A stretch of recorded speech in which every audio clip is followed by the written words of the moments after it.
Assalamualaikum warahmatullahi wabarakatuh. Pemirsa, dimanapun saja Anda berada, selamat berjumpa kembali dengan channel Insan Dongeng. Pada malam ini, saya Bang Elgi akan melanjutkan roman klasik Karena Mentua bagian 25. Selamat mendengarkan. Setelah berkata demikian, ia pun merentak berjalan ke bawah diiringkan oleh Mak Guna dengan perkataan, "Benar, bukan marah seorang saja laki-laki di atas dunia ini. Nyah, dari sini." Ketika itu baru terbuka sumbat kerongkongan istrinya, ia pun menjerit, "Tidak, tidak Kak, jangan pergi, jangan ditinggalkan daku, Kak marah. Balik pulang Kak." Dan ia pun menangis sekeras-kerasnya sambil bangkit dan hendak berlari mengejar suaminya. Tapi tak dapat sebab ia ditahan oleh ibunya dengan hardiknya. "Duduk kembali, biar segera ianya dari sini, ada gantinya." Tidak, nantikan aku Kak marah, nantikan aku," kata Ramalah kepada suaminya Marah Adil. Akan tetapi Marah Adil tidak kembali, tidak menantikan dia. Ia pergi berjalan cepat-cepat entah kemana. Marah Adil sendiri pun tiada tahu, entah ada kedengaran kepadanya bunyi tangis beriba-iba serta memanggil-manggil namanya itu. Ia tiada ingat sekali-kali. Makin lama langkahnya makin cepat, napasnya bertambah sesak dan pandangnya bertambah kabur. Istimewa pula karena silau oleh panas terik dewasa itu. Hanya ketika lautan sudah tampak olehnya terbentang di hadapannya, barulah ia insaf akan dirinya, tahu bahwa ia sudah ada di tepi laut, di muara dekat penjara. "Astagfirullah," katanya, seraya memandang ke muka air yang berkunang-kunang, dan ia pun berjalan terus menuju kepada sebuah bangku di bawah batang pohon ero yang besar dan tinggi, lalu duduk terperanjak di situ. Beberapa lama ia berdiam diri saja, terengah-engah seperti orang kepayahan. Akhirnya keluarlah perkataan dari mulutnya, "Sungguh, sekarang baru terang benar bagaimana perasaan mentuaku terhadap kepadaku. Bagaimana bencinya perempuan jahanam itu akan daku. Apa katanya, ceraikan anakku. Boleh sekarang juga." Ia berdiam diri, rupa Ramalah terbayang di hadapannya dengan segala keelokannya, kesuciannya dan kesetiaannya. Tiba-tiba ia pun bangkit berdiri dan berkata dengan suara gemetar, "Apa? Boleh? Aku akan bercerai dari Ramalah. Ya Allah, tidak mungkin, tak dapat. Ia tidak bersalah sedikit juga. Dan sudah bertahun-tahun aku bercampur dengan dia. Selama itu belum pernah tampak olehku sesalnya bersuami kandaku. Belum pernah dia berkecil hati kepadaku, meskipun kami belum beranak lagi. Hangat dingin ditahannya, sakit senangku dideritanya dengan tulus dan ikhlas. Nyata benar sayangnya kepadaku yang melarat ini. Kalau perempuan lain begitu keras asutan-asutan ibunya akan dia, tentu sudah lama ia minta cerai kepadaku. Benar, dia setia benar rupanya. Mengapa dia akan kuceraikan?" Ia berdiam diri serta memandang ke laut yang bergelora tenang-tenang. Gerenyam bunga-bunga ombak yang memutih kilau-kilauan tampak oleh matanya. Seakan-akan setan iblis menertawakan dia dengan geli hatinya. Dan desau ombak yang menghempaskan diri di tepi pantai pasir putih itu pun tak ubah pada pendengarannya seperti suara mentuanya mengusir dia dengan seringainya. "Ceraikan anakku, nyah engkau." "Boleh," jawab setan di dalam hatinya dengan cepat. "Memang tak ada malu semalu ini awak diusir orang." Dan disambut oleh Marah Adil sendiri, "Benar, kalau ku tahan jua di situ, serupa aku tidak berperasaan, tak bermalu sedikit jua, serupa tak ada lagi perempuan di atas dunia ini, lain daripada anak orang tua yang tamak dan terkutuk itu. Kalau tak kuceraikan anaknya, tentu kata-katanya akan bertambah lalu lalang kepadaku. Wahai nasib, ya Allah, malu, malu malu, apa boleh buat? Pikiran marah Adil gelap, kebenaran hilang lenyap dari dalam hatinya. Ditutup oleh malu itu, Ramalah yang juita, istri yang lemah lembut dan setia itu tiada tampak lagi olehnya.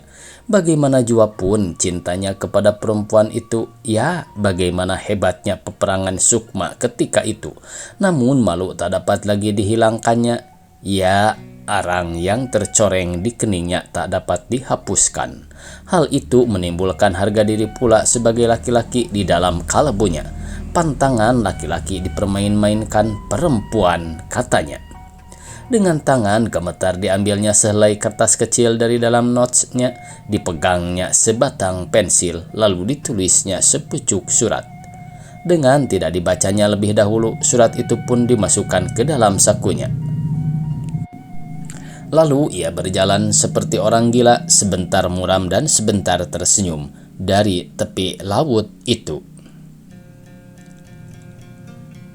Alkisah malam hari, meskipun hawa sudah mulai sejuk, orang telah sunyi dalam tiap-tiap rumah.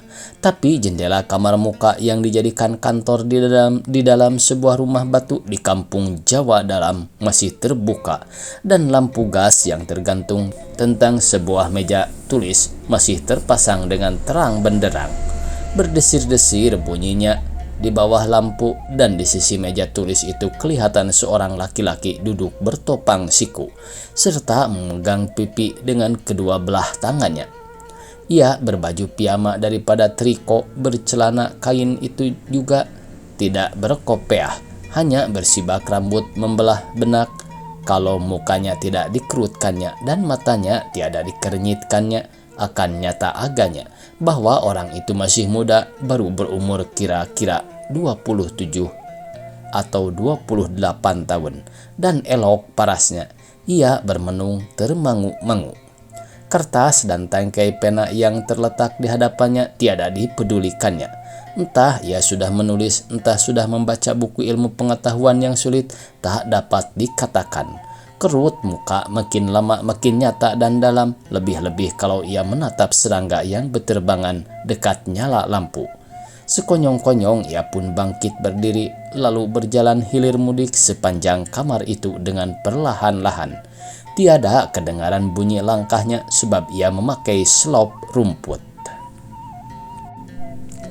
Tiap-tiap melintasi sebuah pintu yang memperhubungkan kamar itu dengan kamar tidur, ia pun menoleh ke situ dengan ketakutan, serta mempercepat langkahnya. Tentang sebuah potret yang tergantung di dinding, ia berdiri diam-diam, memandang tenang-tenang. Mukanya pucat dan hatinya berdebar-debar. Dengan gelisah ia pergi ke lemari buku. Maka dipilih-pilihnya kitab yang bersusun-susun di situ, diambilnya sebuah, lalu dibawa ke meja dan dibukanya di balik-baliknya. Akan tetapi sebaris pun tiada dibacanya, kemudian diambilnya sebuah lagi. Dibuat pula seperti yang pertama itu. Akhirnya kedua buku itu pun ditolakkannya ke tepi meja dengan jemu dan jijik. Lalu ia duduk bermenung seperti tadi pula, tetapi tiada lama. Sejurus diambilnya tangkai pena, dikores-koreskannya di atas kertas yang terletak di hadapannya. Apakah yang ditulisnya? Suatu pun tak ada yang berarti. Hanya beberapa buah nama dia sendiri dan nama perempuan, Suryati, Ramalah, Sur, Ram. Tetapi sebentar itu juga sekalian nama itu pun dicorengnya hitam-hitam. Bahkan dilumurinya dengan tinta sehingga tiada tentu rupa bentuknya. Tiada dapat dibaca lagi. Sesudah itu tangkai penanya melancar pula di atas kertas yang bersih, di bawah coreng-moreng itu. Ketika nama itu terlukis pula berderet-deret dan dicorengnya pula dengan ketakutan dan gemetar. Demikian beberapa kali. Akhirnya orang muda itu mengampai ke sandaran kursinya sambil menggarut-garut kepala. Ia pun mengeluh dan menarik napas panjang. Apa boleh buat, katanya dengan perlahan-lahan seraya menengadah ke loteng. Apa boleh buat, perkataan ibuku tak dapat kubantah. Nasihatnya mesti kuturut. Apalagi memang tak patut aku tidak berbini di kampungku sendiri.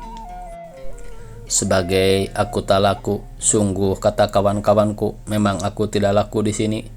Itu sebabnya maka terbuang ke tanah Jawa. Coba lihat kalau sudah nikah dengan perempuan itu. Sekonyong-konyong ia duduk lurus-lurus, bermenung bertongkat siku pula, pikirannya melayang jauh kepada masa yang telah lama lampau. Ia teringat masa bujang, masa bertunangan dengan Suryati. Setiap petang dia berjalan-jalan dengan gadis itu di dalam kebun bunga di Bandung, bersisi-sisian bercakap-cakap dengan manis dan kasih mesra. Penat berjalan-jalan, tidak berjalan-jalan dengan kekasih tak pernah terasa penat.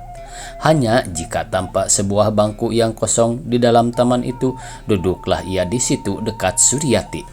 Dengan tak puas-puas merenungi wajahnya yang cantik molek, menatap matanya yang bersinar lemah lembut itu. Ketika itu ia tiada merasa di atas dunia lagi, melainkan dalam dendam berahi. Lebih-lebih jika sudah berpandang-pandangan sedemikian, Suryati bangkit berdiri sejurus dan memetik sekuntum bunga mawar. Dan jika bunga itu disisipkannya ke lubang kancing baju tentang dadanya, sesudah diciumnya beberapa kali dan berkata kepadanya dengan manis dan riang, "Mari kita pulang, Li. Hari sudah senja." Ketika itu tiada terperikan senang hatinya. Di dalam perkataan Li itu terkandung kasih sayang gadis itu akan dia. Dan ketika Suryati akan menerima permintaannya akan bertunangan dengan dia, gadis itu berkirim surat kepadanya. Tiba-tiba Ramli terkejut, lalu menunduk mengambil sebuah bungkusan surat-surat dari laci meja. Sepucuk surat yang dilipatnya sebagai ajimat dibukanya lambat-lambat dengan tangan gemetar. Dan dibacanya. Mana gerangan bahagian yang sangat menarik hatinya. "Ya, ini dia," katanya. "Ya, Li, memang engkau sudah memenuhi segenap sukmaku. Bahkan nyawamu sudah jadi satu dengan nyawaku. Kalau aku bekerja, seraya berdua dengan engkau. Kalau aku tidur, selalu bermimpikan engkau. Tak pernah engkau hilang dari ingatanku. Tak pernah kita bercerai-cerai dalam perasaanku. Tutur katamu yang sedap manis itu selalu mendengung-dengung di telingaku." Oh, Li, memang demikian. Gadis sebagai aku ini tak lain pengharapannya, keinginannya hanya senda gurau, cumbu-cumbuan daripada kekasihnya. Daripada engkau sendiri, aku tidak mengharapkan kekayaan, pangkat, dan bangsa. Oleh sebab itu, sejak aku berkenalan dengan engkau, Li, dengan mudah dan senang, kuputuskanlah pertalianku dengan Raden Ishak, asisten bedana pilihan orang tuaku itu. Kulupakan dia.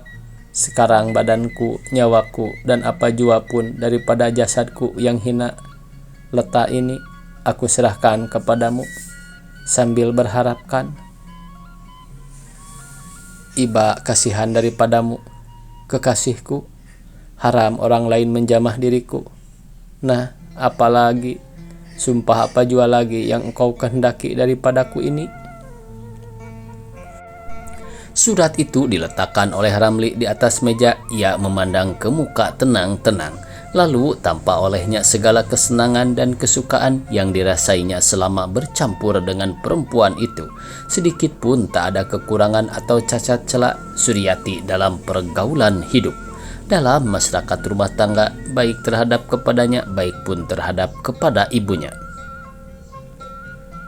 Bersambung. Billahi taufiq wal hidayah. Wassalamualaikum warahmatullahi wabarakatuh.